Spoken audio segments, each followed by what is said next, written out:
Indore crime branch ने प्रधानमंत्री आवास योजना के नाम पर 22 लाख की ठगी करने वाले आरोपी जतिन भाई मानिया को गिरफ्तार किया है, जिस पर 10,000 का इनाम भी था। गुजरात निवासी आरोपी विभिन्न राज्यों में खुद को आईडीए से जुड़ा बताकर लोगों को सस्ते फ्लैट का झांसा देता था। आरोपी OLX से रूम लेकर खुद को बिजनेसमैन बताता था और फर्जी कंपनियों के नाम पर ठगी करता था। अब तक 15 से अधिक शिकायतें मिल चुकी है। आरोपी को पुलिस रिमांड पर लेकर आगे की पूछताछ कर रही है। आगे भी और खुलासा होने की उम्मीद है। ये एक घटना हुई थी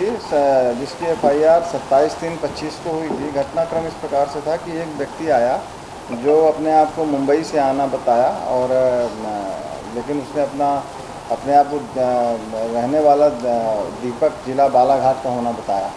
और फिर यहाँ पर आकर के उसने धीरे धीरे यहाँ लोकल में एक फरियादी है जिसके साथ ठगी हुई है, उसका नाम है चंदन, इंद्रपुरी कॉलोनी भवन कुआं का रहने वाला है। तो उसके साथ धीरे धीरे इसने दोस्ती बढ़ाई और इससे जब दोस्ती हो गई उसकी तो ये साथ में रहने लगे।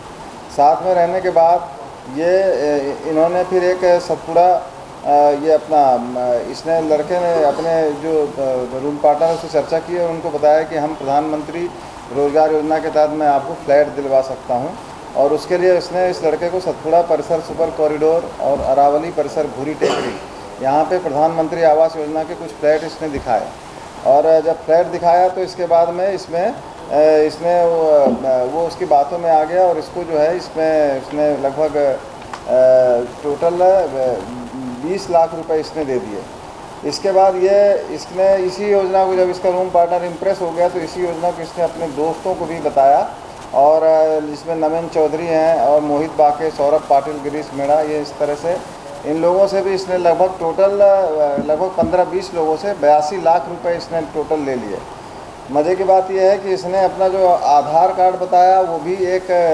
इसके पहले ये मुंबई में भी रह चुका है और अहमदाबाद में भी रह चुका है, जहाँ पे अलग अलग नामों से ये रह चुका है। और मुंबई में वो जिस रूम पार्टनर के साथ रहता था उसी रूम पार्टनर का आधार कार्ड उसने अपने पास रख लिया था और उस आधार कार्ड के आधार पर उसने अपना नाम दीपक तुरकर बताया था। और इसके अलावा पहले वो अहमदाबाद में जब रहता था तब उसने अपना नाम शैलेश उर्फ नीरज पटेल बताया था और इसके और पहले जब वो एक जगह और था तो AK पटेल उर्फ संदीप पटेल, इस तरह से उसने करीब 5 नाम अपने बदले हैं। और इसके लिए उसने नाम कंफर्म करने के लिए इन लोगों के वो आधार कार्ड अपने पास रख लेता था और यहाँ पर जब आया तो उसने अपने आप को बालाघाट का रहना बताया। इस तरह से उसने अपनी पूरी पहचान छुपा करके और OLX और 99 एकड़ में अपने ऑनलाइन प्लेटफॉर्म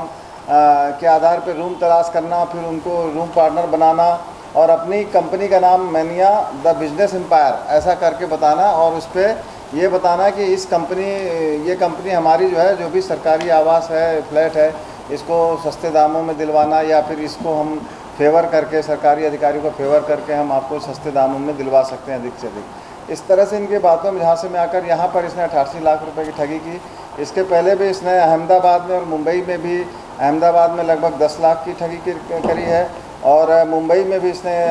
20 लाख रुपए की नगर निगम में नौकरी दिलाने के नाम पर ठगी करी है। और इसके पहले ये सूरत में इसके खिलाफ में आर्म्स एक्ट और पॉक्सो एक्ट के तहत प्रकरण पंजीबद्ध किया जा चुका है। कई इन दोनों जो सूरत और मुंबई है इनकी पुलिस भी इनको लगातार तलाश कर रही थी, क्योंकि इसकी पहचान नहीं थी, इसने कोई अपनी आइडेंटिटी नहीं छोड़ी थी, इसलिए इसको काफ़ी मशक्क़त के बाद और टेक्निकल डेटा के आधार पर इसको सूरत से उठाया गया है और अब इससे कब्जे में लेकर के इसको विस्तृत पूछताछ की जा रही है। इसने जो पैसे 88 लाख रुपए लोगों के लिए वो कहाँ खर्च किए हैं, इसके संबंध में पुलिस रिमांड लेकर के विस्तृत पूछताछ की जा रही है।